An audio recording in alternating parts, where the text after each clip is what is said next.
I'm Daniel, I'm 31 years old. At 7 months old, I had a shunt placed and most recently had a shunt replacement for an adult shunt.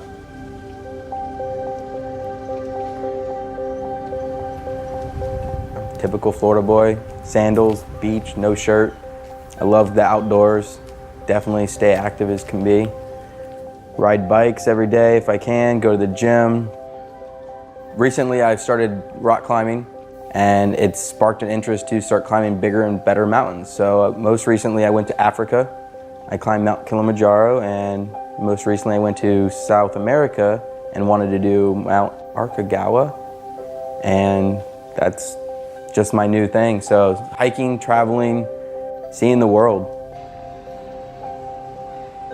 So at about 7 months of age, I apparently had an ear infection. My parents took me to the doctors and they thought there was nothing to it. Gave me some antibiotics and went on my way.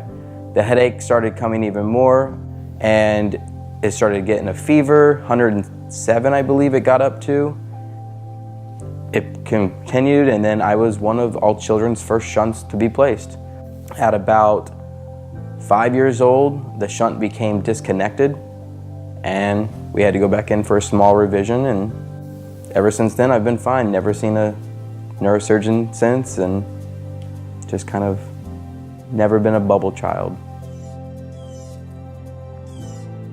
I worked, I would say, a Friday night, and then Monday morning woke up, had a massive headache, nothing to it. A couple weeks went by, I still would have headaches nonstop, started blacking out a little bit, and then it got even worse. Finally took some medication, went to sleep. Next morning I woke up, could not see. My vision was gone. Coming down the stairs and letting the dog out was almost impossible. And then getting upstairs just to call my mom and lay back down, found myself not remembering much at all. Didn't even know when she showed up. She must have found me on my bed or on the ground.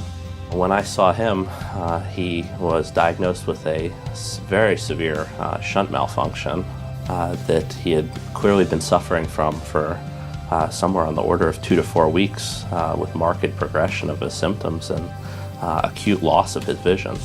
Meeting Dr. Beffler was the best thing. Given Daniel's symptoms and image findings, we elected to proceed with emergency revision of his ventriculoperitoneal shunt. He basically said that the shunt has failed. It's time for surgery. Let's go to OR now. And said there may or may not be a chance that you'll ever get your vision back. I mean, of course I was devastated, but in my eyes, I want the honest answer. I want you to be honest. For me, I think that my goal in neurosurgery is to humanize neurosurgery and bring that compassionate, caring element. He knew what was wrong and he fixed it immediately. Got out of surgery, could see, could eat, was extubated. I mean, everything went as smooth as possible and was released in 2 days.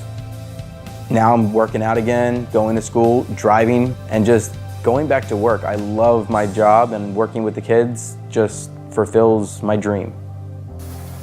If I remember anything, I went in feeling satisfied and confident that he was going to take good care of me.